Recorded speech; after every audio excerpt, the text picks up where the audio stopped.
Welcome to the Clearly Christian Podcast with Dr. Cy Smith. It's time to know more so you can say no more. It's time for the Clearly Christian Podcast. Here's your host, Dr. Cy Smith. I'm Dr. Cy Smith, and this is Clearly Christian, a podcast about what it means to see the world from God's perspective and the impact this has for training the next generation to live a life consistent with the biblical worldview. If you've been listening and you like the show, like what you hear, I'd encourage you to hit the subscribe button or leave a review. That'll let others know the show's worth checking out, and it'll certainly help spread the word and serve our mission to make a difference. So again, thank you for being here, and thank you for helping us advance the cause of Christian education. You know, the late Chuck Colson, who founded Prison Fellowship Ministries, asserted that Christianity is more than a relationship with Jesus. In fact, it's more than discipleship. It's a way of seeing and comprehending all reality. Well, while Chuck's Prison Fellowship Ministry served those impacted by incarceration, his influence led to the creation of the Colson Center and the Colson Fellows Program, which exist to shape Christian worldview leaders for the broader culture. You know, I really believe, and you've heard me say this before, that in positions of Christian leadership, a profound understanding of worldview is critical today. We have a responsibility to help our people interpret the world around them and then cast a vision for what God is calling us to do. And few, if any, programs prepare the Christian better for this role than Colson Fellows and the Colson Center, which brings me to my guest today. It's a privilege to welcome John Stonestreet. He's the president of the Colson Center and Breakpoint Radio host. Breakpoint is a nationally syndicated commentary on culture, and this platform, combined with his books and his speaking events, have combined to make John a powerful voice for what Chuck Colson was referring to in his opening statement there, and that is a biblical worldview. John's audio commentaries, including his podcast, Breakpoint Weekly, air on more than 1,200 media outlets worldwide with an estimated weekly listening audience, note this, 80 million people. Wow, that's just incredible. So, John, thanks so much and welcome to the Clearly Christian Podcast. It's an honor, Cy. Thanks so much for having me on today. Well, appreciate that. Again, I'm thrilled to have you. And like so many others, I followed your work for years, and I so appreciate your regular analysis of culture and the Christian faith. First off, I've got to ask, what's it like to know that 80 million people are listening to you every week? Wow, I can't imagine. Well, I mean, listen, a lot of times it feels like a message in the bottle, and, you know, you never know where it's going to go. And projected reach and actual reach aren't the same thing, so that's important to acknowledge. But, you know, we're grateful for the platform that God's given us. We're grateful for the legacy of Chuck Colson. You know, you talk about a founder that had such an incredible vision. We used to joke that God loves us and Chuck had a wonderful plan for our lives. And that's kind of how that went forward. And so to be a part of that legacy, which, of course, Prison Fellowship carries on the other side of that legacy. But to be a part of that, it's really just amazing. Yeah, it's tremendous. We're tremendous and certainly appreciate that. Well, let's jump right in. I want to talk about three things today. One, the Christian view of culture. Two, our civilizational moment as it connects to the new film, Truth Rising. So I'm excited for our audience to hear about that today. And the opportunity now presented for Christian education, obviously, which is what I do. So first, let's start with the Christian view of culture. Really, there's two themes that are really central to the Colson Fellows program that certainly I looked at. And there's a cultural mandate for Christians. And second, the importance of understanding what it means to be human. So let's touch on both of those things. And these simple truths really became the foundation of the studies, and we came back to these points often. Well, most Christians are familiar with the creation mandate to exercise dominion over what was created, fill the earth, and govern it. But what is the cultural mandate here? What's the mandate for culture? Is that woven into those same sentences and ideas? But can you help our audience explain that or understand that a little bit? Well, it's inherently tied between the creation mandate and what it means to be human. I mean, God created us a particular sort of way. And when he created us in his image, he then looked at everything that he had made and he said, it's very good. And that's after calling everything else good. So something happened in the creation of image bearers. And then after that, there was this, pronouncement before the fall that something wasn't good, that man was alone. And so then we get image of God, male and female, with the command, be fruitful, multiply, fill the earth, and subdue it. And there's two ways to subdue something, right? I mean, one is you subdue a cockroach by killing it. Or you can subdue a garden by bringing it to life. And if you look at the larger context of Genesis 1 and 2, the word culture reflects the idea of cultivating. It reflects the idea of bringing things to life. And if that makes you think of the garden and the command to take care of it and to expand it. Remember, God didn't tell Adam, be fruitful, multiply, fill the garden, and subdue it. Basically, you get the idea that he wants them to spread the garden out over the face of the earth. Now, you look at what humans do in order to, reflect how God has made them, and we think and we imagine and we invent and we legislate and we create and we have babies and we build homes and we build communities and we find ways to live together.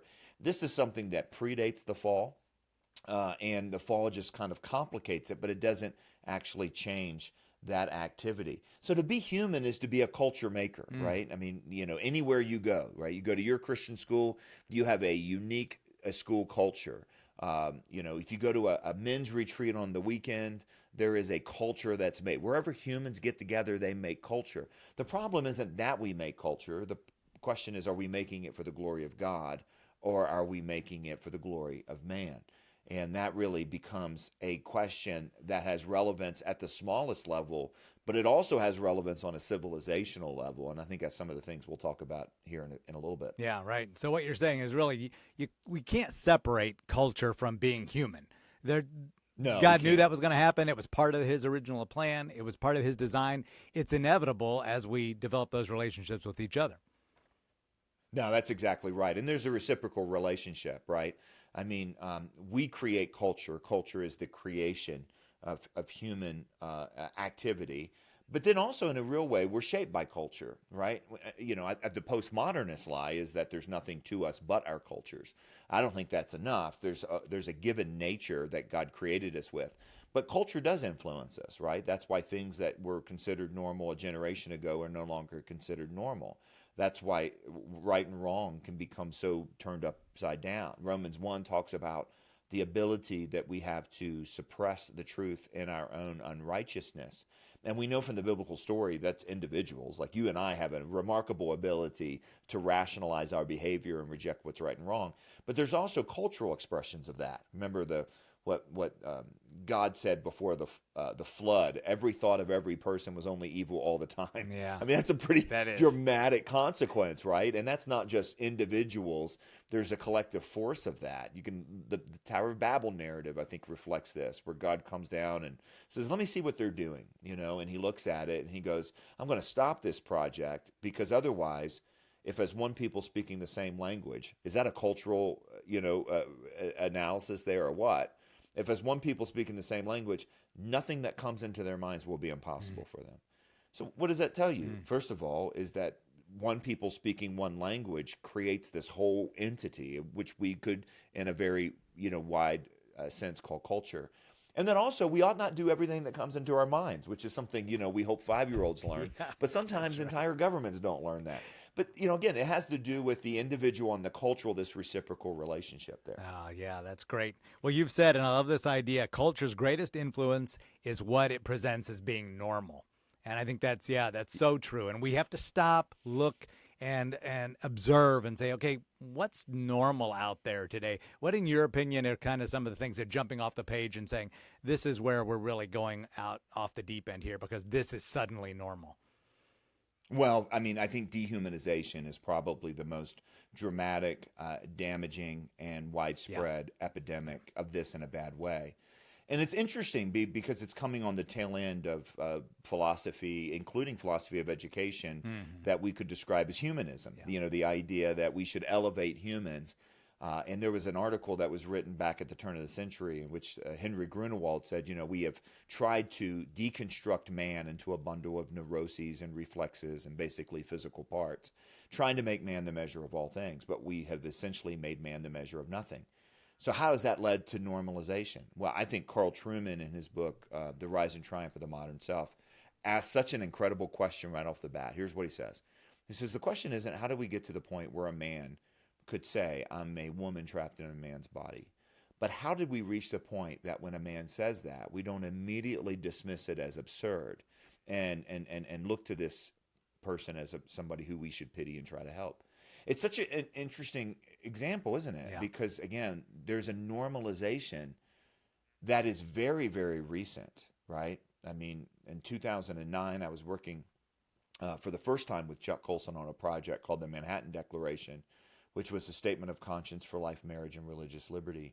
And the question came up then if the trans issue should be included in that statement of faith and that statement of public commitment. And the decision was no, it's still too peripheral. It's still too what's the word I'm looking for? Just kind of out there. Yeah, right. And, obviously, if they were having that same conversation in 2020, that would have been integrated into the statement because it went from being something that was considered unthinkable to something that was considered unquestionable in many parts. That's part of, I think, a larger normalization of dehumanization. But I think that point of normalization is so important when you talk about subcultures, when you talk about Christian school cultures. Is it normal? What's the normal expected behavior of athletes? What's the normal expected way that young men are going to treat young women? Or, what's the normal addiction level to glowing devices and social media? These are norms that weren't norms yesterday, and we should look at the norms. Now, listen, norms can also be really good. A culture that loves their neighbor is better than a culture that eats their neighbor. Yeah. And, and both of those reflect cultural norms of different times and different places. So you can build cultural norms. Just because you have good cultural norms doesn't mean the kids are going to heaven. But it's important that, we have norms that don't harm other people, that are ways of loving God and loving others, that teach us to value the body of Christ and understand who we are as created in the image of God and also sinners fallen from grace. And I think the norm question is incredibly powerful, and it gets to the heart of culture, right? Because culture is not reality. Culture is what humans do with reality. Culture is not, quote unquote, the real world. It's the world that we make out of the real world. Yes, and so it becomes very real, if that makes sense. And only humans do this, right? Squirrels don't make culture. Humans do. Right. And so we should ask about, what kind of world are we building? What kind of norms are we doing? It's a powerful way of catechizing the next generation. Yeah. And it is, I'm sure, discouraging for a lot of listeners and a lot of believers to say, yeah, the reality is nothing surprises us, nothing shocks us. Like you said, we probably wouldn't hesitate now to say, well, yeah, we probably ought to consider that worldview or that point of view. As absurd as it sounds, we probably have said, boy, in my wildest dreams, I never thought we would go there. Well, now you don't even say that anymore, right? We say, yep, not. Don't underestimate your wildest dreams, right? No surprise, because if we can think it up, it probably is going to be worked into somebody's, opinion about how things will go. Well, that's a good segue to my next question. Chapter 2 of A Practical Guide to Culture, a book which came out, a year or two ago, I think, that you had done with, I believe, Brett Kunkel, I believe. May have done that with you. We took our teachers through that as well. And so you said that in the chapter 2, which was excellent. It's important then as we get discouraged or perhaps as we reflect on these things that the new normal is just crazy. We got to keep the moment straight and the story straight. What'd you mean by that? Because I thought that was great point. Well, it's something that all Christians have to do throughout history. Is they live in a culture, and that culture is a moment, and we need to think of it as a moment. And sometimes it's really hard to think of it as a moment. I remember, 15 years ago or so, writing a book on the issue of same-sex marriage with my friend Sean McDowell, and someone who had fought that issue at the state level. This is before the Obergefell decision. He came up to me and he was talking about how they had, really run an amazing public awareness campaign on the definition of marriage. It had been overturned by a judge. He was really discouraged, kind of the kind of discouraged, not as of a spectator, but of somebody who had actually been in the arena, to use that wonderful Roosevelt quote. Yeah. And he just was discouraged. And he said, John, it's over. We've lost.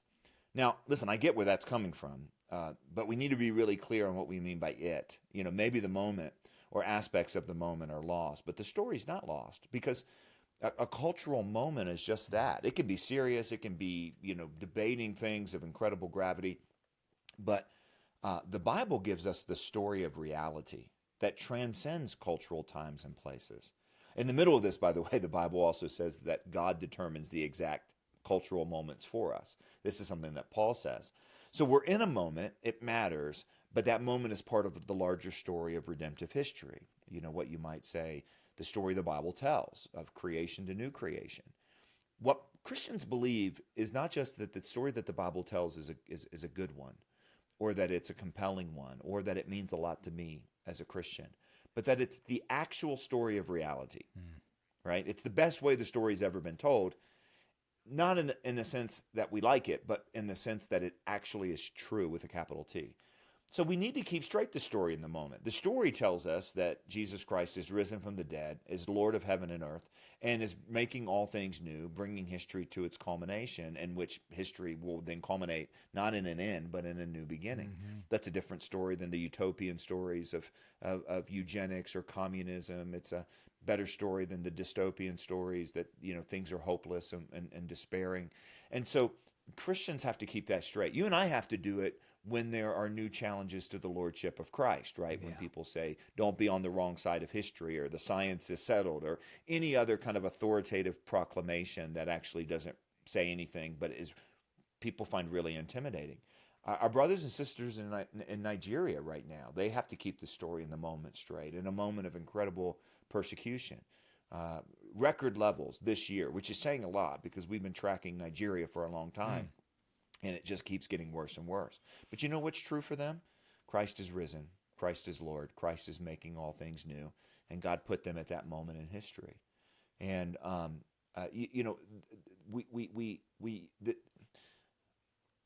we are called to be faithful in this moment.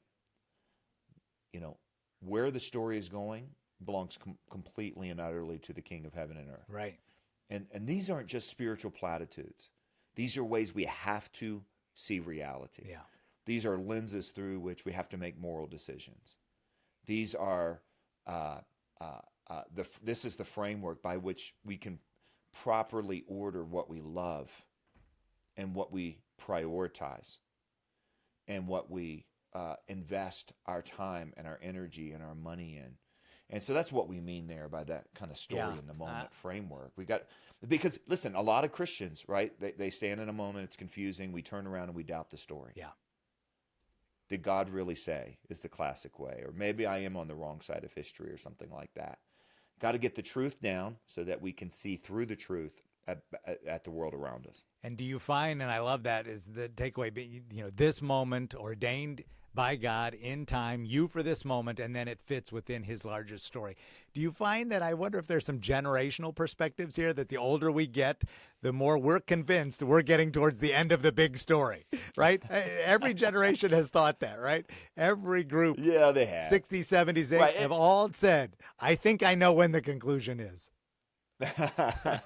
There is. I actually was looking at that last week because of the, recently there was another prediction about the rapture, and I came across one from 1844 in America that apparently that guy must have convinced an awful lot of people, because that event became known as the Great Disappointment. Yes. It's like, man, what if your ministry was known as the Great Disappointment? I don't want that to happen. But poor guy. But, listen, I think every generation tends to think that the next generation is worse than them, that they are ruining things, that they're, more fallen than they are, that things are getting worse and worse. And I get the sense of that. And sometimes it is true, right? I'm not saying that there's somehow, again, cultures that love their neighbors are better than cultures that eat their neighbors. Here we are, where, we wrestle and fight over how to help the poor.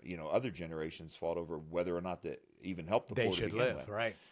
Yeah, that's right. So there are good things and bad things. And humans are uniquely creative in finding ways to violate God's will. But I think it is important that we, again, remember that God revealed to us the truth about the world. And it's not just that he revealed the truth about the world, it's how he revealed it.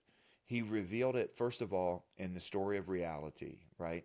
God could have given us like a framework of what Philip Yancey calls moral McNuggets, these little bits and pieces to, help us live better and feel better about ourselves. No, he gave us a story. And we realized, I got to find my place in God's story. And then also, he ultimately revealed it in himself, which is a wonderful, wonderful thing, because it tells us that Christianity is personal. God personally revealed himself in the person of Jesus Christ. But that it's not private. We're talking about truths that are true for everyone, not just us. And, that framework, that Christianity is personal but not private, I think is a good starting point. Yeah. Well, let's go to the second part of that cultural question. I've heard you say on many occasions that we've lost what it means to be human.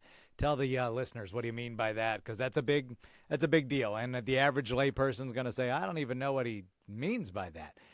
But yet, when you explain it, I think they're going to concur.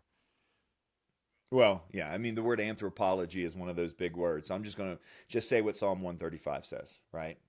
Where in Psalm 135, David is making the argument why the Israelites ought to praise God because of all the wonderful things that God does. And then he contrasts what God has done to what the idols of the nations is what he calls them. He says they have eyes but can't see, ears but can't hear, nor is there breath in their mouths. In other words, they're dead, which we know. It's weird, right? When we think about pagan societies that, here's some people that would carve a block of wood and put an ear on it and then start talking to it as if it can hear. Yes. It just seems bizarre.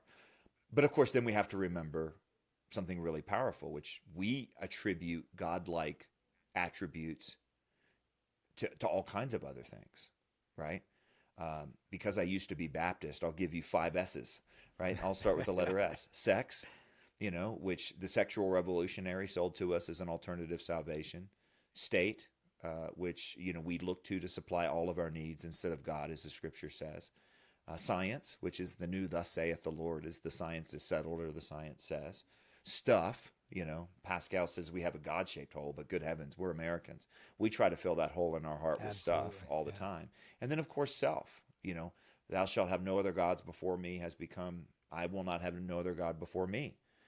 Now, we know we have idols today, okay? They're just as dead as the idols of the times past in terms of their ultimate powerlessness to answer the deepest questions of human existence, to order the meaning and purpose of our of reality. But verse 18 of that Psalm 135 passage is amazing. Here's what it says. Those who make them, the idols, will be like them. And so will all who trust in them. In other words, when you lose sight of God, then you lose sight of yourself, which makes sense if we're really made in the image of God. Yeah. We're going to see ourselves in the image of whatever it is that we worship. Now, that's true for individuals. That's also true for entire societies. If I don't know, this is an education podcast, right? I can give everyone homework. Right. If I were to give everyone homework, I would send them to a parable that Friedrich Nietzsche, the atheist philosopher at the end of the 1800s, wrote, called The Parable of the Madman. It's one of the places he said God is dead, which he's famous for. But in this one, he's actually warning that the death of God will not necessarily immediately lead to the progress of civilization like all the other people were predicting, the other utopianists of his era. Basically, that we were going to have a definitional problem. We were going to lose that fixed reference point by which we could know what's true, know what's right, and then fundamentally know who we are. Fascinating if you go back into some of the early sociologists talking about the collapse of family and statism and some of the other ways that we were losing sight of an ordered universe and God, that they were predicting this was going to lead to an identity crisis. Peter Berger, back in the 80s, said, one of the great sociologists of religion of our day, says that modern man is inflicted with a permanent identity crisis. And I just want to go, it's all back in Psalm 135, right? There's only one thing that can give a solid sense of human dignity, human value. The only thing that ever has in the history of the world has been the image of God. In fact, Friedrich Nietzsche, by the way, also recognized that point, as have some others. So that's the identity crisis. Now, good news is Christians have the best answer to who we are on the marketplace. But the bad news is a lot of times we've made Christianity this personal, private thing. But this is why it's so important to see Christianity as true, because Christianity begins in the beginning, God, which C.S. Lewis said was the most profound philosophical statement of all time, because if that's true, everything that follows is different. If that's not true, everything that follows is different. Yeah. And profoundly, who we are as human beings follows that. So are we going to be able, for example, in the years ahead, to make the distinction between man and machine? By the way, we're just coming out of an era where we failed to make the distinction, at least in terms of sexual morality and how we treat our children, between man and animals. Yeah. So if we don't know what it means to be human, then we're going to see ourselves in these other images. And we've already seen an awful lot of consequences of that. Yeah, and what it means to be human, as you've said many times, informs our position on everything else. Like you said, right? we can't keep that in a box. And the adversary has done a good job of convincing this next generation that, hey, you can have your faith, but it's a private matter. It doesn't need to inform anything in the public sphere. And yeah, just some examples of that. Obviously, our position on abortion, our position on other social issues that are very divisive. But what are maybe some big ones that people would be, oh yeah, that's true, because if I'm going to say that humans are made in God's image, well then this also must be the reality that I have to walk out in the public sphere. Oh, I don't know an issue that's not affected by it, but I'll give you the one, right? So right now we're facing an incredible demographic crisis. In other words, people aren't having enough children. That's going to upturn the economic pyramid. This is the greatest existential threat to the planet right now. The problem is that we have been told the greatest existential threat to the planet are humans. That there is too many humans, and this goes back to the population bomb and Paul Ehrlich of the 70s, who predicted all these things would come true by famously 2012. You remember that movie, and then the Al Gore movie, and so on. None of that came true. In fact, the opposite came true. If you consider, for example, humans to be a plague, humans to be a problem, humans to be a pestilence, or if you just merely consider humans to be consumers of goods. Yeah. And you then say, well, then the problem is there's too many humans consuming too many goods. Then you're going to try to limit the population. Well, listen, we've done that through population control in China. We've done that through, basically propaganda in the United States. The reason young people say they don't want to have kids, the number one reason is anxiety. Anxiety about the state of the world, anxiety about climate change. So they've believed this to be true about themselves. Now, if you believe that humans are made in the image of God, able to be creative and innovative, and God actually called and equipped them to do that, then yeah, humans are consumers, but they're also producers. Humans create problems, but they also solve problems. That fundamental difference has made all the difference in the world. And that, of course, then, informs tax policy. It informs whether you penalize married couples who have children or you embrace them. You have extremes like China's one-child policy for 30 years. But just look at where they've come, right? They started with a one-child policy, then went to a two-child policy, went to a three-child policy. Now Chinese Communist Party officials are calling newlyweds, encouraging them to please have babies because their quote-unquote control of the population based in seeing too many people as a problem has created the next problem, which they can't sustain this world that they've tried to build. So, listen, that's just one example. You talk about fashion, you talk about the racial issues. All that is part of this. Yeah. What it means to educate. What are we educating? Right. Are we educating activists? Yeah. Right, which seems to be the dominant theory today. Or are we educating people towards wisdom? Right. People who serve and love others. Fundamentally different approach to education. Yeah, exactly. And that's certainly where I was going, was if you look at education and say, hey, there's a relativistic viewpoint here, and say, we're just going to see how this goes. Well, there's no consensus end game here. There's nothing that we agree on is the end result of education. And I love that quote. I've used it in several times. I think I've even used it in a banquet speech. So thank you for that. And I hope I duly gave credit. But that Duke University student who says, we've got no philosophy of what it is we want by the time somebody graduates. The so-called curriculum is a set of hoops that somebody says students ought to jump through before graduation.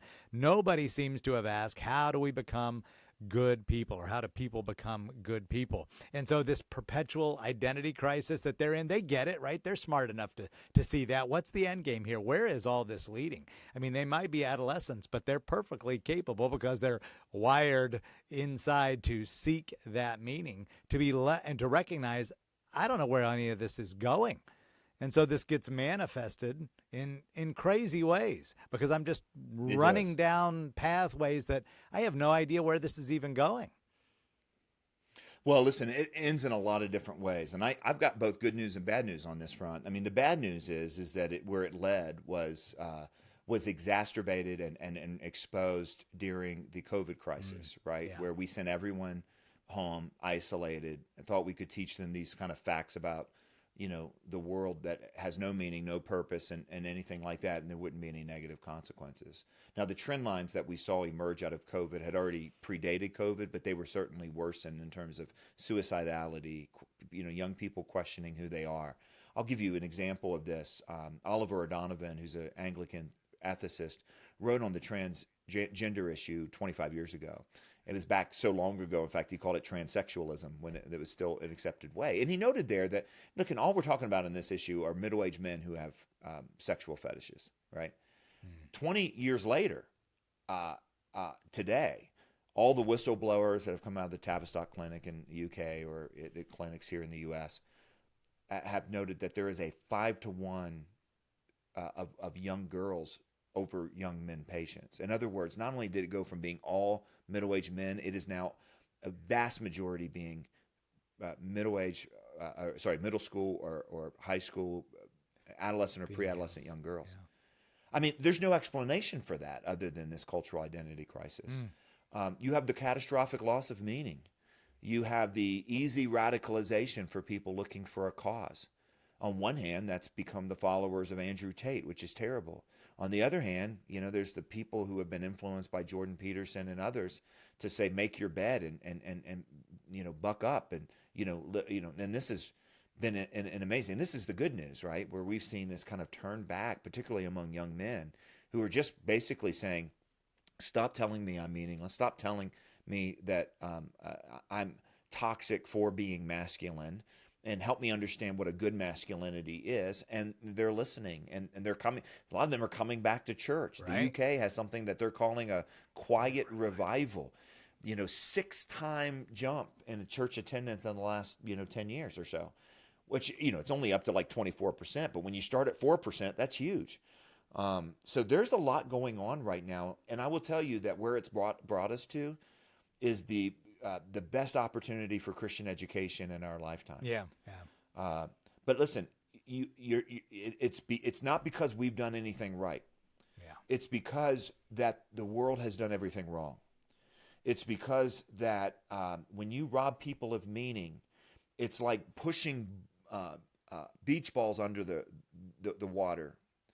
You can do it for a while, but it just keeps emerging. You try to push down a whole bunch of beach balls, they're just popping up. And we're in a season right now where I think a lot of things are popping up.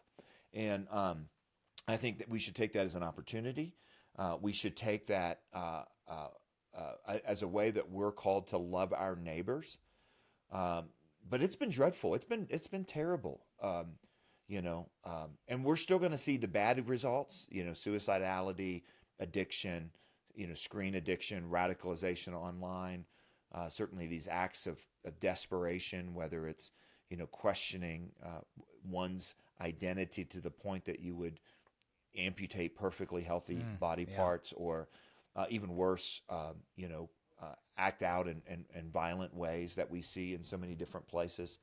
But there's an opportunity here as well. Yeah, for sure. And you said it, and that's where I was headed, that perhaps this is why obviously we've seen enrollment growth in most Christian schools I know that are good, especially those that have really, they set that course even before COVID.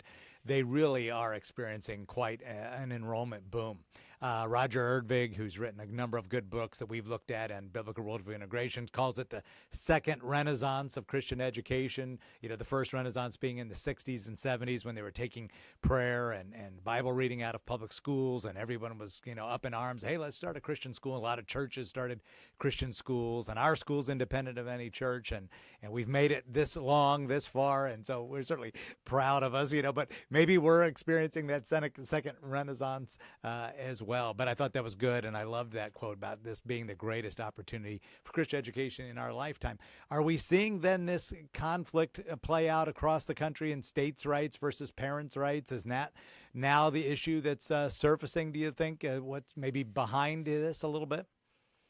Yeah, I mean, it really is, and it's going to be a real conflict because it's at the heart of both the identity crisis, but also at the assumptions of statism, which are really prevalent. Yeah. You don't just see it in totalitarian states; you see it in soft totalitarian states, to borrow Roger Ayer's language there. And in so many different ways, and there's so many different ways that the state can finagle this and make this claim. Whether it's through asserting, prerogative when it comes to education, or whether it's by, starving out funding, or whether it's, by, hamstringing the alternatives like homeschooling and Christian schooling and classical schooling and others. It is, at the end of the day, a question is, who do kids belong to? And I think we've had that question in other areas outside of education, certainly in the issue of children's health. It's crazy, where my kid, 13, 14 years old, has to give me permission to see their medical records in some places. This is insane. Yeah.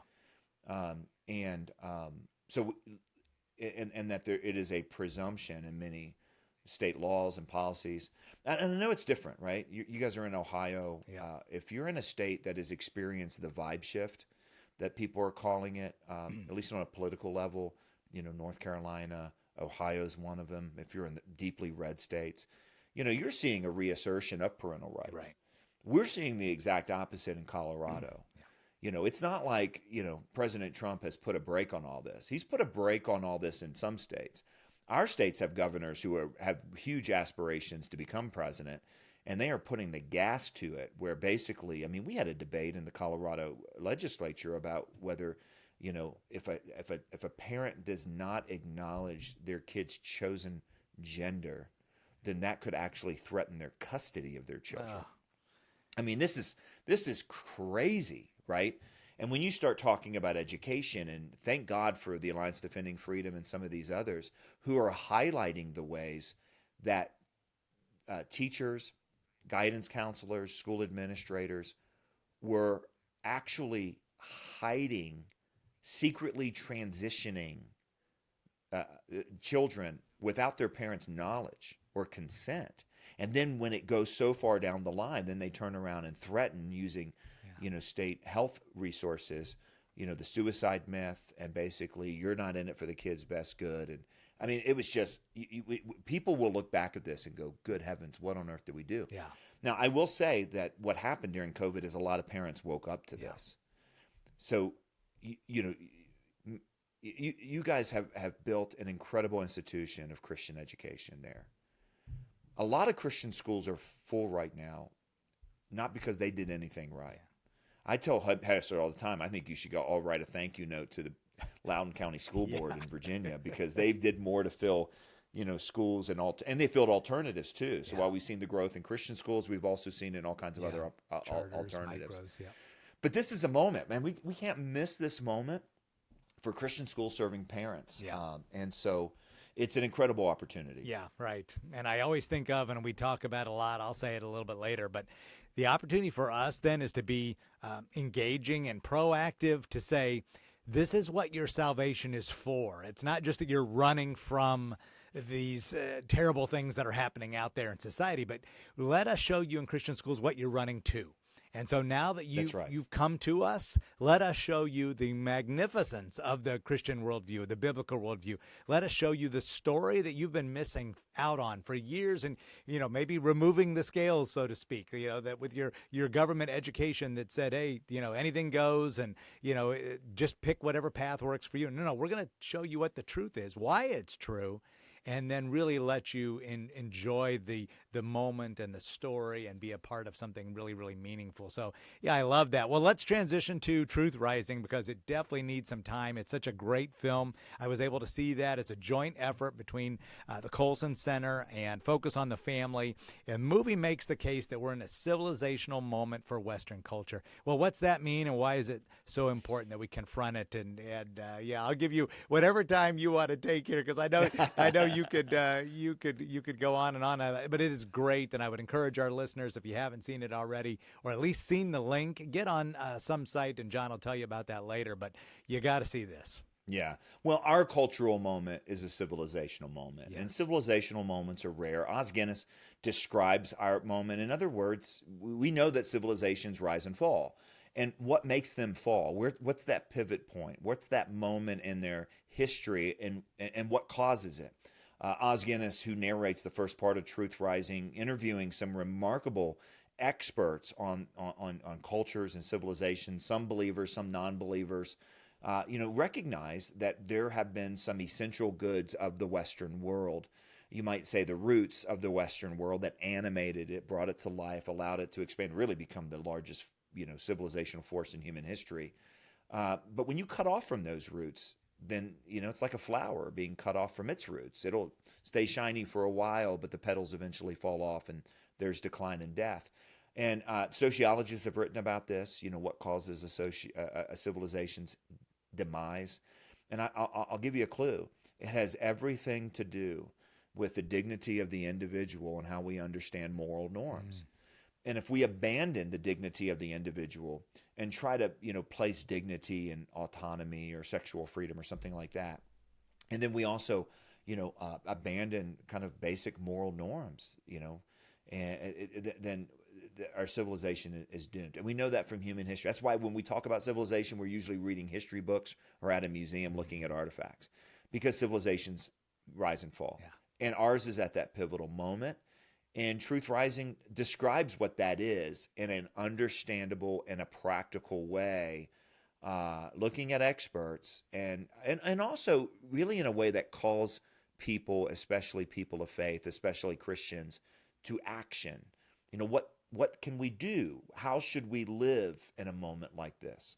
Yeah, I love that. I love that because I think big picture. I think vision. So, and I think a lot of people I know would resonate with this idea too. To say, listen, this is not just a key. This is a civilizational moment. This is a rise and decline moment, and it was not something we take lightly. Well, the film features stories of several Christians who have taken brave stands for truth and the culture on critical issues. I thought that was a good point. So, whose story? I know I have mine, but there's several there. But whose story stands out to you that you would say, hey, listeners, pay attention to this one? Well, I have 5 favorite ones, oh, yeah, okay. which are the 5 we tell. I mean, they're just, listen, every single one of them says something different. This is not just a film about civilizational rise and fall. Yeah. It's a film about calling. How should we live in this moment? And it's, at the very least, it's going to look like different things to different people, but it's not going to look less than being a courageous teller of the truth. Yeah. And, we have the story of someone who was a victim of one of the great lies of our civilizational moment, Chloe Cole. Yeah. Someone who took a very quiet stand that became an enormous moment for defending free speech in America, Jack Phillips. You have Seth Dillon, who made a business decision. And man, the things that God did to kind of follow up the Babylon Bee, when you talk about Elon Musk buying Twitter and all the political and cultural ramifications after that, these are things you just can't, plan. And then, of course, Katie Faust, who's just a force of nature defending the rights of children. If you were to really put a gun to my head, I'd say Ayan Hirsi Ali. Okay. Here's someone who her whole life, coming from a radical Islamic background to a secular atheist background to now a Christian background, to become one of the most articulate defenders of the truth on the planet right now.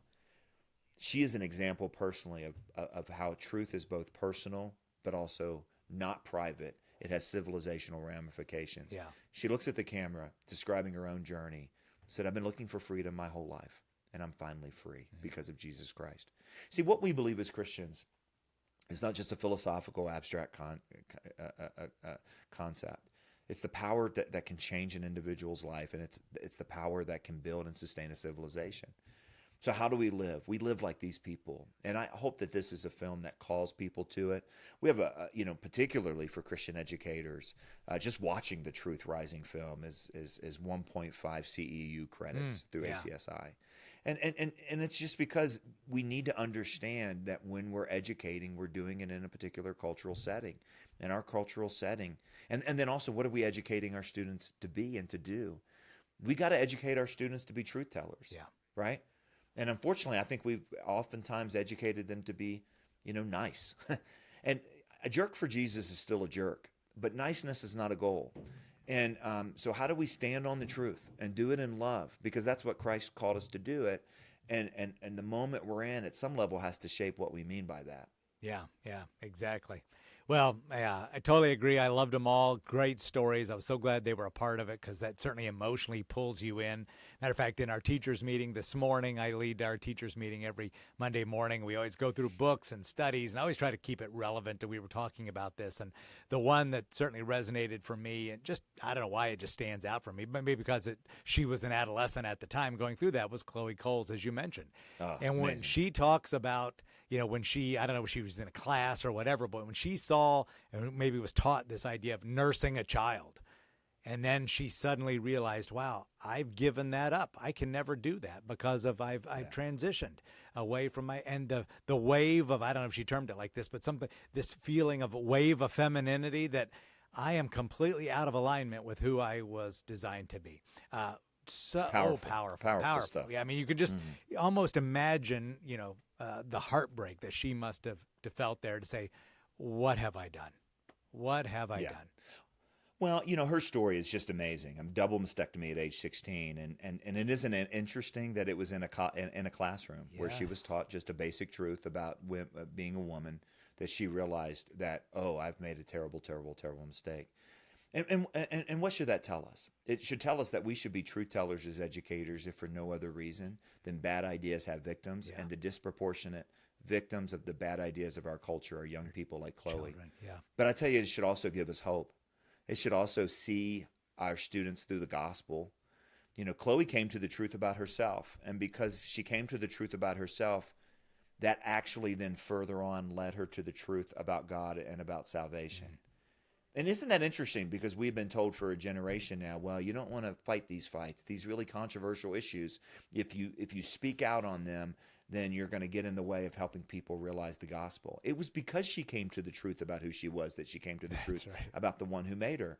That has to inform us as Christian educators. Yeah. And that also has to give us hope that Chloe now is one of the most courageous, articulate, wonderful truth tellers of our generation. Yeah. She has an incredible amount of courage. And we believe that even those kids, you know who I'm talking about, yes, those kids. That kid that you're like, oh, I wish he wasn't in my class, or I wish he wasn't in my class this year, that God can turn that around, because we believe not just that there is truth, but that there is forgiveness, that there is redemption. All that's the message of Truth Rising. That's right. And as educators, we know the power of self-discovered truth. You never forget it. Stays in the long-term memory. I can preach it all day long, and you could maybe spit it out on a test, but maybe if it didn't get in your long-term memory, it'll probably be banked in that short term. But boy, when you discover it on your own because you went through that process, hopefully not in the way that she did, in a very unfortunate way. But boy, when you go through that process of self-discovered truth, it stays in there long term. Well, the press materials for the film say that Truth Rising is not just a film to watch, but a movement to join. What's the best way for people to join the movement there in Truth Rising? What do you mean by that? Well, go to truthrising.com/Colson. That's truthrising.com/Colson. The film is also available on YouTube. It's available on Twitter. Focus on the Family and the Colson Center agreed right up front that there is no financial restrictions or barriers. It's been amazing to see churches adopt this, schools adopt this, host watch parties, use it in the classroom. The documentary is followed up by a 4-part study around the fundamentals of a Christian worldview, and basically those essential ingredients to be a courageous truth teller like Chloe and Katie and Ian and Jack and Seth. And I think that's really what we want to see, particularly for educators, is an awareness of what it is that we're educating for right now. Who are we educating, and what's the moment that we're educating them for? And I think this is a unique resource, to that end. So truthrising.com/Colson is a great place to start. Yeah, that's great. Well, again, thank you so much. Thanks for mentioning that. And we'll have to do part 2 where we can come back to Truth Rising, maybe after it's spread through the country, spread through the churches. I know we're going to watch it obviously here at Mansfield Christian School, and we're going to really preach that in our ACSI circles in Ohio, which I'm the district rep as well. So we're definitely going to be doing that. Well, thank you again so much for being a part of our conversation here. Just the small bit it was. I can't believe we've talked as long as we have. As I'm watching the timer, my word, we could just go on and on. But I want to, before before we close on a personal note, those insights that you've had have really become increasingly personal for me, because I kind of implied this out of the gate, but I have just completed the Colson Fellows program, which if those of you that are watching, I've got my little pin here in honor of John, and so I'm so excited. And this is really a one-year deep dive into Christian worldview designed to train your mind to understand the times, as we talked about, and then your heart to courageously live out your faith. And so again, John, your fingerprints are all over the program. Couldn't be more grateful for what I've learned. So thank you for everything you're doing with the Colson Fellow program, because it really is making a difference. I don't think there's one time I'm on stage these days where I'm not repeating something I learned in that program. And like a lot of people, I was saved at 6, 7, 8 years old as a young child, and have grown up in the church and things like that. But just confronting these truths now as a 56-year-old adult, it hits different. And it hits in a good way because you're reflecting a little bit more. And so I'm so excited to be sharing some of these things that I'm learning. So if they want to know more about you, your ministry, Colson, what should they do? Where should they go? Yeah, listen, breakpoint.org is the daily commentary. You can set up and just receive that as a podcast or an email. And then you can also, the Fellows program that you mentioned, colsonfellows.org, colsonfellows.org. Those are all great places to start. Excellent. Well, thank you again. Let me make 2 chalkboard points for you to consider remembering as we close our show today. Point number 1, Christians must be the leaders and teachers of culture. We must shape the culture rather than being shaped by the culture, as John said earlier. God made humans with the capacity to do something with his word. And his world, It was an integral part of God's plan for us and his world from the very beginning. We can't flee from it, and we can't avoid it. God sent Jesus to redeem the culture, and he intends for redeemed humans to join him in this work. This is what our salvation is for. And point number 2, remember, nothing is more important than humanity's vision of the human person. God made humans in his image. We're special and unique and endowed with eternal value. When we try to deny this reality, confusion and chaos is inevitable. Without God, we no longer know who we are. Having a stable identity in Christ is imperative, especially for today's children. And this moment presents an incredible opportunity for Christian educators to build learning experiences based on this foundational truth. And that's our lesson for today. And now you know more. When you know more, you can do more. You can not only think differently, but you can act differently, and then make a change and live out those convictions and say no more if you must. Well, thank you again for joining me today on the Clearly Christian podcast, and I trust that now you know more about our cultural mandate as Christians and the importance of this moment in time for both our Western civilization and Christian schools. Again, if you like the show, hit the subscribe button. Let others know the show is worth checking out. It certainly makes a difference, and I would appreciate that. And again, as I say every show, the only way we're going to turn things around in this country is to increase the number of people who hold a biblical worldview and live that out. And the greatest hope we have to get there, I believe, is Christian education. I'm Dr. Cy Smith, and this has been the Clearly Christian Podcast. Thank you. Thank you for listening to the Clearly Christian Podcast with Dr. Cy Smith. Hear more episodes at clearlychristianeducation.com. If you'd like more information about Christian education in your neighborhood, or if you're interested in education opportunities at Mansfield Christian School, or if you agree with Dr. Smith and want to help him in his mission to influence and awaken Christian America, you can send Dr. Smith an email through the clearlychristianeducation.com website. Message him on the Clearly Christian LinkedIn or Facebook page, or call the Clearly Christian Connection line at 419-756-5651. This has been the Clearly Christian Podcast with Dr. Cy Smith on clearlychristianeducation.com, brought to you in conjunction with Mansfield Christian School, a Bryan Media production.